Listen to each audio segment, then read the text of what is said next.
ভাই আজকে বাংলাদেশ আর শ্রীলঙ্কার প্রথম টি-20 ম্যাচ। আসলে ফেলিয়ারের দোষ দেবো না নির্বাচকদের দোষ দেবো? যে আসলে বুঝতেছি না যে যারা ফেলিয়ার নামায় তারা কি বুঝে নামায়, যে কোনটা টি-20 ফেলিয়ার, কোনটা টেস্টের ফেলিয়ার, কোনটা ওয়ানডে ফেলিয়ার। এটাই তো এরা বোঝে না যে কারে কোন ম্যাচে নামাইতে হবো। এরা এদের যে আসলে যে নির্বাচকরা নামায় কি বুঝে নামায়, কোনটা টেস্টে নামাইতে হবে আর কোন ফেলিয়ার টি-20তে নামাইতে আর কোনটা ওয়ানডে নামাইতে হবে, এটাই তো এরা বোঝে না। এই কারণে তো বারবার এরা মনে করেন ডলা খাচ্ছে। শ্রীলঙ্কার মতো দলের সাথে এরম শোচনীয় পরাজয় হয়। সাতটা উইকেটে আসছে বাংলাদেশ। মনে করেন যে আপনার এই জায়গা যে নাইম শেখরে নামাইছে, নাইম শেখরে নামানোর দরকার ছিল আছে আপনার ওয়ানডে ম্যাচে, টেস্টে। তাহলে সে জায়গা না নামাইয়ে ওয়ানডে না নামে টি-20তে নামাইতেছে। আর সেই জায়গায় ওই একাই ম্যাচটারে মনে করো যে শেষ করছে। সে কত মনে হয় 30 বলে 32 না 33 রান করছে। যা হোক, এই আছে খেলার অবস্থা, বুঝছেন? তাই আসলে আমি ফেলিয়ারকে কি দোষ দেবো?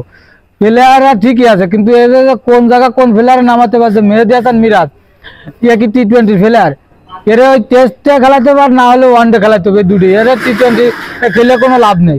ওই সব মিলে টাইনে টুনে 50-60 রান করে টি-20 ম্যাচে জিতা যাবে না। টি-20 ম্যাচ জিতে গেলে মিনিমাম 190 থেকে 200 রান করা লাগবে, নাহলে টাইনে টুনে ওই 150 করা কাজ না। এই যে নাইম শেখ এতদিন পরে একটা চান্স পেয়েছে, সে সুযোগটা কাজে লাগাবে নাকি সে দলের চিন্তা না করে সে নিজের চিন্তা শুরু করছে যে যদি ম্যাচে যদি 40-50 রান করে যদি ম্যাচে টেয়া যায়, তাই নিজের স্বার্থে খেললে কি দল জিতে যাবো? নিজের স্বার্থ বাদ দিয়ে আগে দলের দিকে তাকাইতে হবে। সে যে খেলাতে সেই ওর কারণেই ম্যাচটা হারছে। এই জায়গায় দেখেন আমাদের আরো ব্যাটসম্যান রয়েছে, যাকে অলরাউন্ডার আমাদের বেশি নেওয়া হয়েছে। এলাকা আরো সাইফুদ্দিন ছিল, তারপরে তানজিম সাকিব ছিল, রিশাদ হোসেন ছিল, এরা ব্যাটসম্যান রয়েছে। তারপরও তারা যে যে খেলা দেখালো, যে আমাদের ব্যাকআপ আরো ব্যাটসম্যান রয়েছে, সেই জায়গায় থাকতে যে নাইম শেখ এই যে নিজের স্বার্থের জন্য খেলা, যে ম্যাচের তার জন্য যাতে পরবর্তীতে চান্স পায়, এইটি তো এই নাইম শেখই ম্যাচটাতে ডুবেছে। এই জায়গায় যে 29 বলে 32 রান করে টি-20 রান, এটা 29 বলে তো মিনিমাম তো 50 রান হইবে। ওর কথা 50 মিনিমাম ধরলাম, 50 রান করলেও মনে করেন যে তাহলে রান হয়ে যেত 180-90। আর 180-90 রান হইলে মনে করেন যে তাহলে শ্রীলঙ্কার সাথে একটা ফাইটিং ম্যাচ হইতো, এত শোচনীয় পরাজয় হইতো না। এই যে নির্বাচকরা যে নামাইছে, জাকের আলী যে অরিজিনালি টি-20 স্পেশালিস্ট, তারে বসাইতে আপনার নাইম শেখরে নামাইছে, এটা কোনো কথা হইলো? এটা আর এই যে মিরাজ কি টি-20 প্লেয়ার? টেস্টের এরা নেওয়া টি-20তে ঢুকেছে।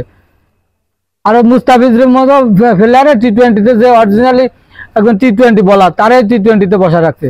এ আছে নির্বাচকদের অবস্থা। আর আমাদের ক্যাপ্টেন সাহেব লিটন, তার কথা কই লাভ নেই। সে তো ফর্মে ফিরতে মনে করেন যে 100 ম্যাচ খেললে মনে আর কোনদিন ফর্মে ফিরবে না, এর যে অবস্থা।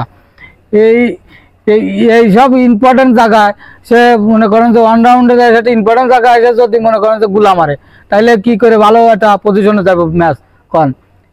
তারপর হৃদয়, সে একটা মেন পয়েন্ট আছে, সে জায়গাতে আউট হয়ে যায়। এরা আছে গুরুত্বপূর্ণ জায়গায়, এরা যদি একটা ম্যাচটা টানিয়ে নিয়ে যেতে পারে, তাহলে কিভাবে ম্যাচ বাংলাদেশ জিতবে বলেন? সবাইকে ধন্যবাদ, আল্লাহ হাফেজ।